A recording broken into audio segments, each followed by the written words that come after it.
Episode 9. Successful tournament angler Bob Roberts prepares for Hardcore's tournament number 2 of the Lake Fork Bass Anglers Club. Bob was fortunate in that he made a last-minute decision at the last tournament, and that helped him come in first place. This week, the fishing conditions look really tough. I counted about 24 people there yesterday at the thing, you know. So is that, how many people have you got in the tournament right now? We've got about 50 in the club.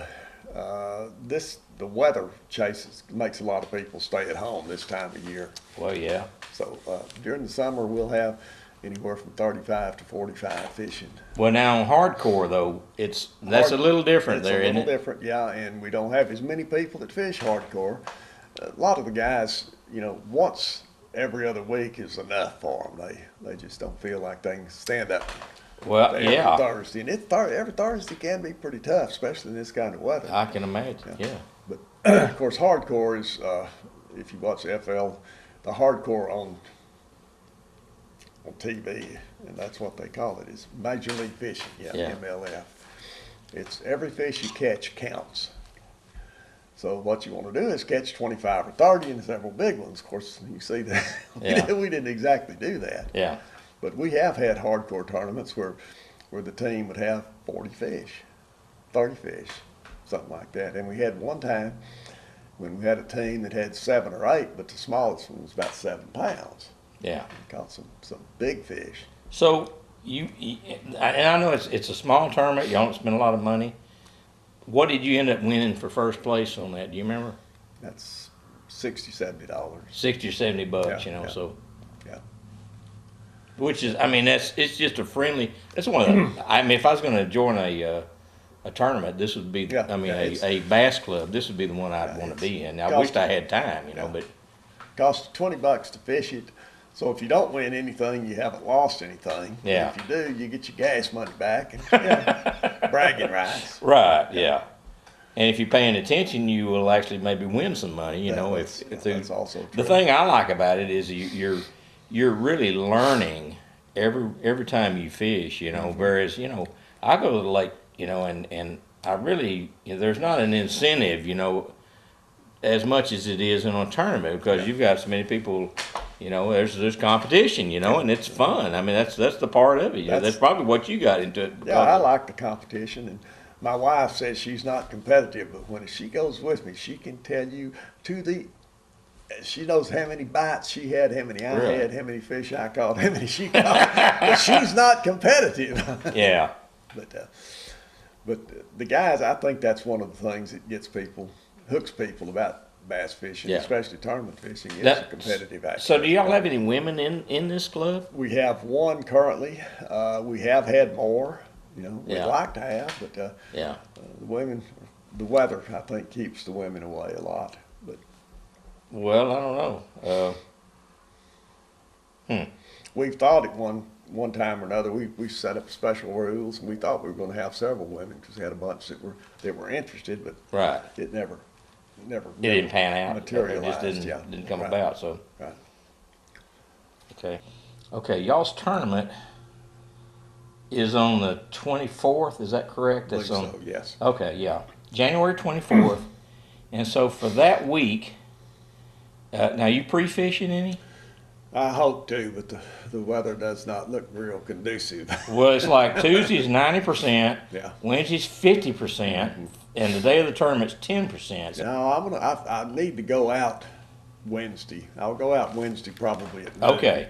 And check out the area that I'm figuring on fishing. All right. To see how it looks. Do you have any idea where you're talking about going? Yeah. I'm either going to Little Mustang or Big Mustang.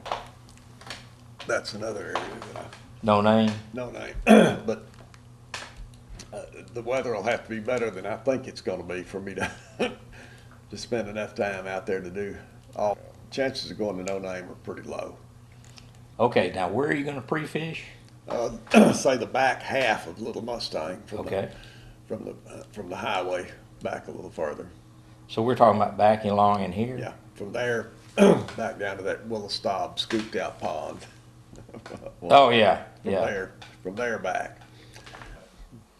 So that's the plan. You're going to fish I'm gonna pre-fish back there. back up in here. Yeah. Now it's talking about lay down logs. Is a lot of that back in there still, or? It's the bottom is just covered with logs. Oh yeah. And in the back of any cove, you go along and the motor's just constantly bouncing over them. Oh yeah. So there's a lot of cover, a lot of submerged cover. But the back of Little Mustang, the Big Mustang's probably where I'll spend the most time. But I will what I'll probably do is start out in Big Mustang. And if I like what I see there, don't feel like I need to do any more, then I'll go down to Little Mustang. Well, then when you go to Big Mustang, do you go way back in the back of that as well? Again, yes, yes. Not sure I got a spot, a place that shows that. Let's see. Oops, I had it there. Yeah. How far back in here do you go? Well, again, it depends on the water depth, but I'm going to say probably along in here. Back up. That's way back up That in is there. way back there. Well, I mean, this time of year, I guess that's the smart Yeah. money is to go back, to the shallow water. Is that kind of what you're thinking is? Yeah.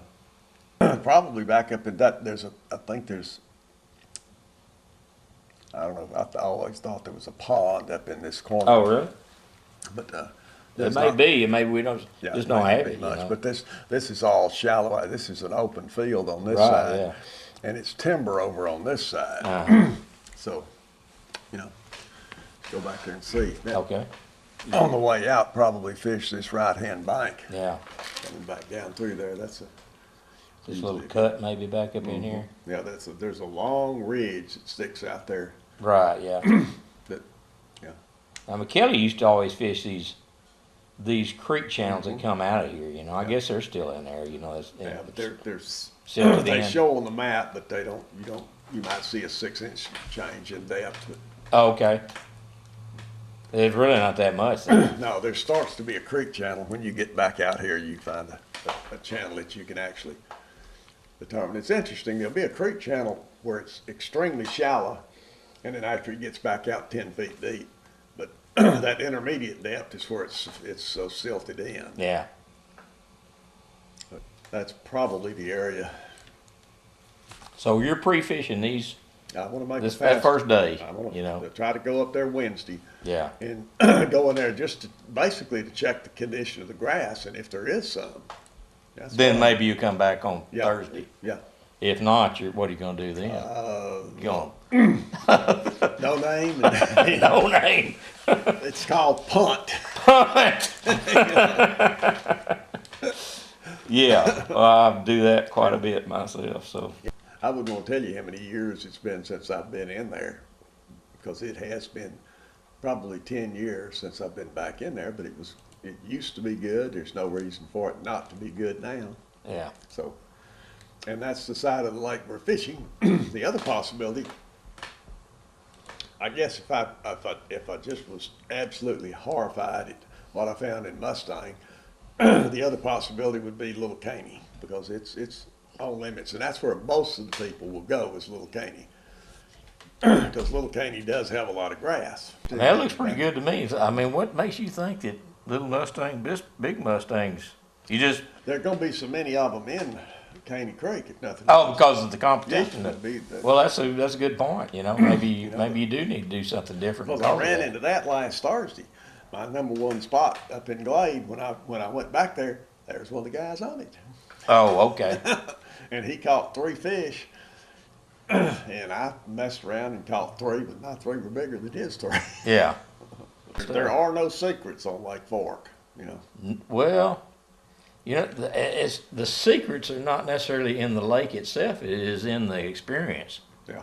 It's from And the approach, how you approach it. right, and actually using your mind. It's like you're saying right here. You're going to have a whole bunch of people up in there.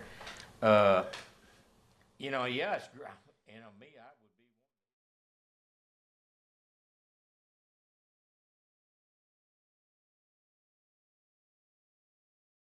I start every year in November doing updates Uh-huh. for the following year. And that's where I've been. So where do you get how do you get all that information? Internet searches. Oh, you just do searches and Searches. start putting it in there. Now, The first year I did searches, and once I started publishing it, I started getting responses from people. Add mine on. Sure, yeah.